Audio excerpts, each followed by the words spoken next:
do canal ESAG. Eu sou o professor Leonardo Sec, Departamento de Administração Pública da ESAG UDESC. Estou aqui para falar sobre isolamento social no Brasil em tempos de pandemia Covid-19. Exatamente há 2 semanas atrás eu tive um artigo publicado no site do Estadão, no blog Gestão Pública e Sociedade, que escrevi sobre um modelo contingencial de isolamento. Vocês devem se lembrar que no início da pandemia houve um intenso debate aqui no Brasil sobre modelos de isolamento. Se deveria ser horizontal, todos ficarem em casa, ou vertical, aqueles que as pessoas vulneráveis ficam em casa, deixando os demais trabalhar. Pois é, o modelo contingencial é uma saída a esse dilema. Contingência significa contexto, variabilidade. Os nossos alunos de administração pública e administração empresarial aprendem sobre modelos contingenciais de administração. E nada mais é do que política pública com uma pitadinha de bom senso.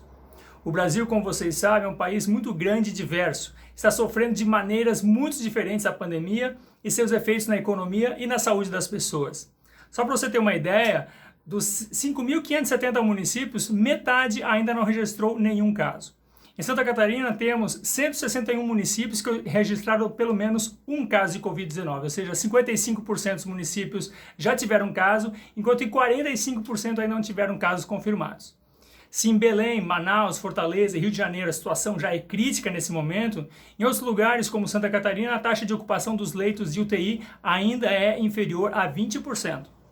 Isso não quer dizer que se deve relaxar em Santa Catarina ou nos municípios que ainda não registraram casos. Pelo contrário, o modelo contingencial sugere níveis de restrição de acordo com as contingências e progressivamente ir restringindo à medida que a situação vai se deteriorando. Países europeus já estão superando a pior fase e de maneira organizada estão afrouxando as restrições. Um bom exemplo do modelo contingencial está sendo aplicado no estado do Rio Grande do Sul, nosso estado vizinho aqui. O governo gaúcho está classificando as regiões do estado em 4 níveis de alerta: o amarelo, o laranja, o vermelho e o preto. Para atribuir essas classificações são verificadas 11 indicadores de propagação do vírus e também com relação à capacidade de atendimento hospitalar. Dessa maneira, as regiões que encontram-se com altos níveis de alerta recebem mais restrições, mais medidas de distanciamento social e até previsão de lockdown na pior situação. O governo federal também está lançando um guia para estados e municípios nesse sentido. Segundo o ministro da Saúde, Nelson Teich, haverá 5 níveis de alerta e de maneira correspondente 5 níveis de restrição da movimentação social. O lockdown também está previsto para regiões e situações mais críticas em termos de capacidade médica instalada, quantidade de pessoas infectadas, velocidade do crescimento da doença e o índice de isolamento social respeitado pela população.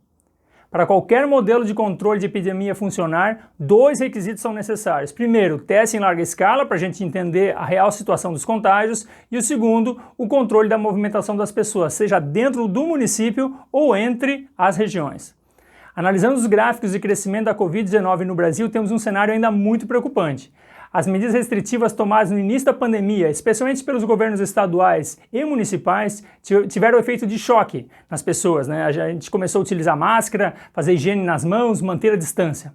A primeira curva de contágios foi freada e aqui em Santa Catarina a gente tem um bom exemplo disso. No entanto, o vírus está circulando em níveis muito superiores àquele registrado lá em março. E teremos novas ondas de contágio, isso já está acontecendo também em outros países. Se fizermos abertura descontrolada de atividades econômicas ou se o cidadão desobedecer orientações de isolamento, podemos estar jogando fora todo aquele esforço inicial feito para a contenção do vírus. Por isso, a recomendação continua sendo a mesma. Fique em casa, escute as autoridades de saúde e faça dupla checagem das informações, que está cheio de fake news rolando por aí. Temos um grande desafio pela frente, mas com inteligência e consciência, a gente pode superar mais essa. Pessoal, um forte abraço, dessa vez vai ter que ser à distância.